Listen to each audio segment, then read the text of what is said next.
താൻ നല്ലവണ്ണം ഹോംവർക്ക് ചെയ്തു. അതിന്റെ ഗുണം എഴുതിയതിലുണ്ട്. മന്ത്രി ബാലകൃഷ്ണന്റെ ഭാര്യാ സഹോദരൻ ഹരിദാസ് പ്രധാന പങ്ക് കൈയാളുന്ന ട്രസ്റ്റിലെ സഹകാരികൾ ഏതായാലും അസല്. അന്താരാഷ്ട്ര തലത്തിൽ ഭീകരപ്രവർത്തനങ്ങളുമായി ബന്ധമുള്ള 2 വിദേശികൾ. സാമ്പത്തിക ക്രമക്കേടുകൾ നടത്തിയതുകൊണ്ട് ഇന്ത്യയിലേക്ക് മടങ്ങി വരാൻ കഴിയാതെ തത്തിക്കളിക്കുന്ന മറ്റൊരു യോഗ്യൻ. കൊള്ളാം, ബാലന് പറ്റിയ അളിയൻ തന്നെ. 5-ാമൻ Ramji, industrialist and business magnate, Bombay. അയാൾ മാത്രം ഒരു തരത്തിലും പിടിവരുന്നില്ല സാർ. പല വഴിക്കും തപ്പി നോക്കി, ഒരു ഡീറ്റെയിൽസും എവിടെയും കിട്ടാനില്ല. ഒരു മിസ്റ്ററി ക്യാരക്ടർ പോലെ. Maybe he is the invisible force behind. അദൃശ്യനായ കേന്ദ്രശക്തി. സാരമാക്കണ്ട. ബാക്കിയുള്ളവർ എക്സ്പോസ്ഡ് ആവുമ്പോ അതുണ്ടാക്കുന്ന കോളിളക്കങ്ങൾ അയാളെ താനെ വെളിച്ചത്ത് കൊണ്ടുവരും. Let us hope so. കേരളത്തിന്റെ 4 വ്യത്യസ്ത ഭാഗങ്ങളിലായി നടന്ന ഏതാണ്ട് സമാനമായ വസ്തുവിടപാടുകളിലെല്ലാം ബാലന്റെ പാർട്ടി ഇതേ ദാദർ ട്രസ്റ്റിൽ നിന്ന് സംഭാവന വാങ്ങിയതായി ലിങ്കപ്പ് ചെയ്യാൻ കഴിഞ്ഞതാണ് അനന്തുവിന്റെ സ്കൂപ്പിലെ ഹൈലൈറ്റ്. നമ്മൾ ഈ മാറ്റർ ശരിയാക്കുന്ന തിരക്കില് നേരം സന്ധ്യയായത് അറിഞ്ഞില്ല, അല്ലേ അനന്തു? അമ്പലത്തിൽ പോകുന്ന സമയത്ത് കാപ്പി കാപ്പി എന്ന് പറഞ്ഞ എന്ത് ബഹളമായിരുന്നു. എന്നിട്ട് കഷ്ടപ്പെട്ട് തിളപ്പിച്ചുണ്ടാക്കുന്ന തണുപ്പ് ചാറ്റിക്കൊണ്ട് കളയാനല്ല. സോറി. വേണ്ട വേണ്ട, അങ്ങനെ ഇപ്പൊ തണുത്ത് പാട കിട്ടിയ കാപ്പി കുടിച്ച് ആരും ത്യാഗം ചെയ്യണ്ട. സാരില്ല, ഞാൻ വേറെ ചൂട് കാപ്പി കൊണ്ടുവരാം. 1 മിനിറ്റ്.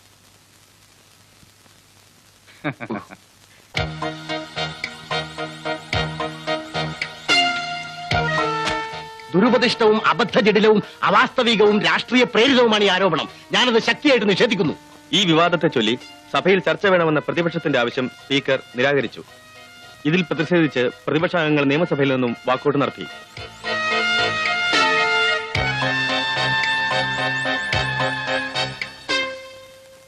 ഒരു പത്രമാകുമ്പോൾ മാനേജ്മെന്റിന് പല സ്റ്റാൻഡും കാണും. അതൊന്നും അന്വേഷിക്കാതെ എടുത്ത സ്ഥലത്തില്ലാത്തപ്പോൾ ഇത്രയും കോൺട്രവേഴ്ഷ്യൽ ആയ മാറ്റർ എടുത്ത് കൊടുത്തത് എന്തിനാ? അദ്ദേഹം വന്നിട്ട് കാണിച്ച് അനുവാദം ചോദിച്ചിട്ട് പോരായിരുന്നോ? സോറി മാഡം, മൂർത്തി സാർ ഓക്കെ ചെയ്ത മാറ്റർ ആയതുകൊണ്ടാ. കുറഞ്ഞ പക്ഷം നിങ്ങൾക്ക് എന്നെ എന്ന് വിളിച്ച് ചോദിച്ചൂടായിരുന്നോ? തമ്പുരാട്ടി, പത്രം തറവാട്ട് വക സ്വത്തായിരിക്കും. പക്ഷെ ആ പേരിലുള്ള ഭരണം മേനോൻ വീട്ടിലുള്ളപ്പോ അങ്ങോട്ടെടുത്താ മതി. ഇവിടെ വിളമ്പണ്ട. കൃഷ്ണമൂർത്തി കേരള ഭൂമിയുടെ സ്പെഷ്യൽ കറസ്പോണ്ടന്റ് ആണെങ്കിൽ ഞാൻ ഓക്കെ ചെയ്യുന്ന മാറ്റർ അത് എത്ര കോൺട്രവേഴ്സിയൽ ആയാലും പത്രത്തിൽ വന്നിരിക്കും. ഞാൻ അവരെ പറഞ്ഞ് സോപ്പിട്ട് സമാധാനിപ്പിച്ചോളാമായിരുന്നു. സോപ്പിടൽ കൂടുതലാവുമ്പോഴാണ് നിലവിട്ട് ഭരിക്കാൻ ഇങ്ങോട്ട് എഴുന്നള്ളുന്നത്. നിങ്ങൾ എന്താ ഈ സ്കൂപ്പിൽ അനന്തുവിന്റെ പേര് കൊടുക്കാഞ്ഞത്? ട്രെയിനി ആയതുകൊണ്ട്, പിന്നെ ഇത്രയും പ്രധാനപ്പെട്ട ഒരു മാറ്റർ അല്ലേ, സ്പെഷ്യൽ കറസ്പോണ്ടന്റ് എന്ന് കൊടുക്കാൻ ഭേദമെന്ന് തോന്നി. സ്പെഷ്യൽ കറസ്പോണ്ടന്റ് ഞാനാണ്. പക്ഷെ ഞാനല്ല ഈ സ്കൂപ്പ് കണ്ടെത്തിയത്. ഇതിനു വേണ്ടി രാപകൽ ഓടി അലഞ്ഞ് ഡാറ്റയും മെറ്റീരിയലും കളക്ട് ചെയ്തത് ഇയാളാണ്. അതിന്റെ ക്രെഡിറ്റ് ഇയാൾക്ക് കൊടുക്കുകയും വേണം. അർഹിക്കുന്ന ക്രെഡിറ്റ് കിട്ടാതെ പോകുമ്പോ, അതും ബഡിംഗ് സ്റ്റേജിലുള്ള ഒരു ജേർണലിസ്റ്റിന്, അതയാളെ എത്രയാ തളർത്തുന്നത് എന്ന് നിങ്ങൾ ഓർക്കുന്നില്ല. ആ നൊമ്പരം ഞാൻ ഒരുപാട് അനുഭവിച്ചിട്ടുള്ളതാണ്. അത് സാരമില്ല സാർ, നമ്മുടെ സ്റ്റോറി ശ്രദ്ധിക്കപ്പെട്ടുവല്ലോ. Sorry sir. സോറി അനന്തു.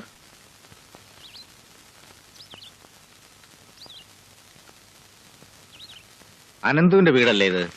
അതെ. ആരാ? സാറോ? വരൂ താത്ത, ഞാൻ சொல்லியா എന്നോட സീനിയർ ഗുരു. ഓ, கிருஷ்ணமூர்த்தி சாரோ? அனந்து உங்களை பத்தி நிறைய சொல்லியிருக்கான். அது சாரோட பொண்ணு மீனு. உள்ள வாங்கோ. വരൂ.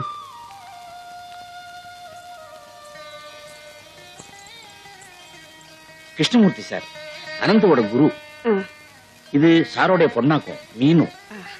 மீனுக்கு டான்ஸ் படிக்கணும்னு ரொம்ப நாளா ஆசை. நான் சொல்லலையா? ரொம்ப நாளா வருவான்னு சொல்லிட்டு இருந்தான். வாங்க சார், உட்காரலாம். சூரி, காஃபி. சரி வாமா, உள்ள வா.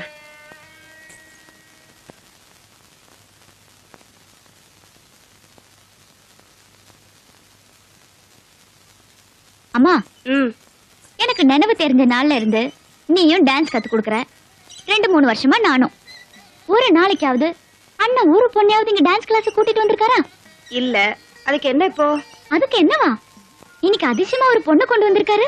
அதுவும் அவரோட சீனியரோட பொண்ணு. நீ என்ன சொல்ற? அண்ணா, நீ செஞ்சது தப்புன்னு இல்ல, கரெக்டா தான் பண்ணிருக்க. எனக்கு கல்யாணத்துக்கு நாள் குறிச்சாச்சு. அம்மானால தனியா கிளாஸ் நடத்த முடியாது. உதவிக்கு ஆள் தேவை. கரெக்டான ஆளை தேடி பிடிச்சது. பாத்தியா? பேசாம ரெடி.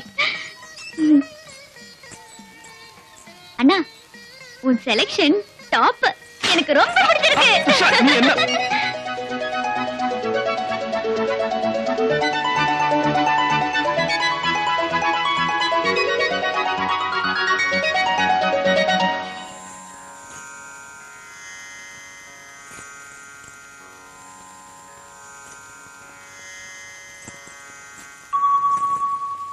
நமஸ்காரம் பண்ணிக்கோ.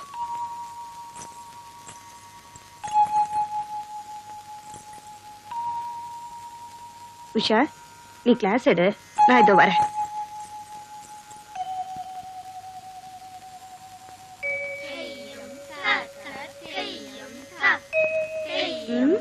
என்னடா பாக்குற? இல்லம்மா, நான் பேனா எங்கேயோ வச்சு மறந்து எங்க போச்சு? பேனா மெத்தைக்கு கீழே. அல்ல, நான் அங்க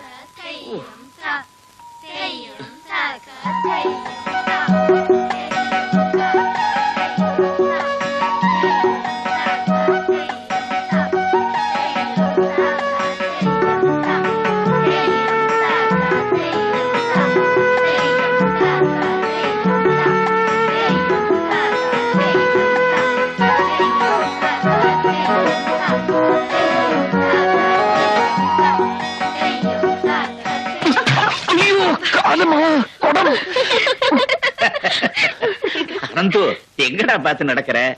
இல்ல தாத்தா, ஒண்ணும் ஆகல. புரிஞ்சது. நனைஞ்சு நீ ஆபீஸ் கிளம்பு. ஃபைல். சரிடா, நீ கிளம்பு. பெரிய ஆபீஸ். ഹലോ, കേരള ഭൂമി ന്യൂസ് റൂം. ആർക്ക്? മൂർത്തി സാറിനോ? എങ്ങനെ?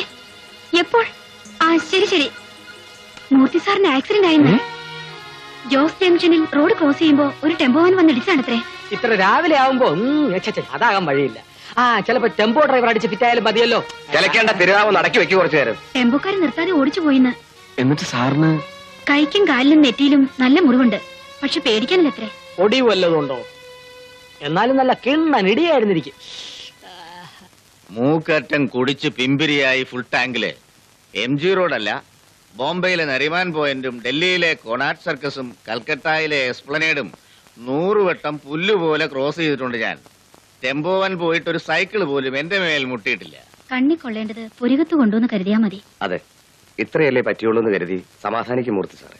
എവിടെ നമ്മുടെ തരകനെ കണ്ടില്ലല്ലോ? വിവരം അറിഞ്ഞ ഉടനെ ഞങ്ങളിങ്ങ് പോരെയായിരുന്നു. ഡെസ്കിൽ ആരെങ്കിലും വേണ്ടേ? അയ്യോ, ഡെസ്കിൽ തരകൻ മാത്രമായാല് നാളത്തെ പത്രം മുഴുവൻ ചരമവാർത്തകളായിരിക്കും. പെട്ടെന്ന് നിങ്ങൾ ആരെങ്കിലും തിരിച്ചല്ലേ? അധികം സ്ട്രെയിൻ ചെയ്യണ്ട. നെറ്റിയിലെ മുറിവ് ഡീപ്പാണെന്നാ ഡോക്ടർ പറഞ്ഞത്.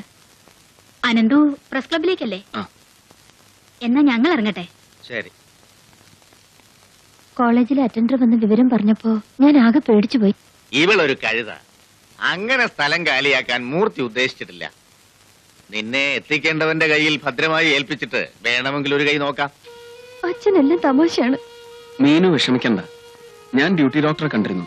പേടിക്കാനൊന്നും ഇല്ലെന്നാ പറഞ്ഞേ. മീനു ഇവിടെ ഒറ്റയ്ക്കല്ലേ? പകല് വേണമെങ്കിൽ ഞാൻ അമ്മയോട് പറഞ്ഞ് ഉഷ ഇങ്ങോട്ട് അയക്കാം.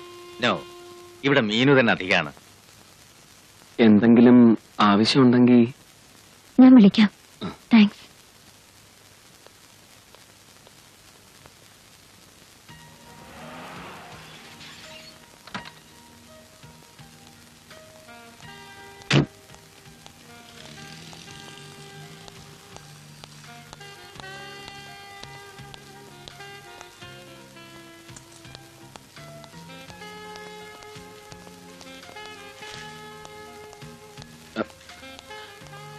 Excuse me. ഹലോ മാഡം, എപ്പോ വന്നു? ഓ, നിങ്ങളോ? ഞാൻ പെട്ടെന്നൊരു പേഴ്സണൽ വിസിറ്റിന് വന്നതാണ്. ഇന്ന് ഉച്ചയ്ക്ക്. എത്ര ദിവസം ഉണ്ടാവും? തീരുമാനിച്ചിട്ടില്ല. May be 1 day. ഞാൻ ബന്ധപ്പെടാം മിസ്റ്റർ അനന്തുനെ. അല്ല, ഞാനൊന്ന് കാണാനായിട്ട് അങ്ങോട്ട്. അനന്തു, ഹൈക്കമ്മീഷൻ വന്നു, meeting തുടങ്ങാറായി. I stand here before you, assigned with the pleasant and privileged responsibility of welcoming Dr. Rafael D. Saraf, the Australian High Commissioner to India, and respected Mrs. Helena Saraf. Dr. Saraf has had a meritorious and illustrious career and has made immense contributions in developing and increasing diplomatic and cultural ties with many other countries in the world. It is indeed in the fittest of things that Australia has selected Dr. Rafael Saraf as the High Commissioner to India because... hello. Hello, I ഞാൻ Gayathri. Yes madam. എനിക്ക് അത്യാവശ്യമായി നിങ്ങളെ ഒന്ന് കാണണം. ഞാനിവിടെ Australian ഹൈക്കമ്മീഷണറുടെ ഒരു function cover ചെയ്യാൻ വന്നതാ. അത് കഴിഞ്ഞിട്ട് വന്നാ പോരെ? നോ, പോരാ. I must meet you urgently. Please, എനിക്ക് വല്ലാത്ത തിടുക്കമുണ്ട്. ഞാനൊന്ന് നോക്കട്ടെ.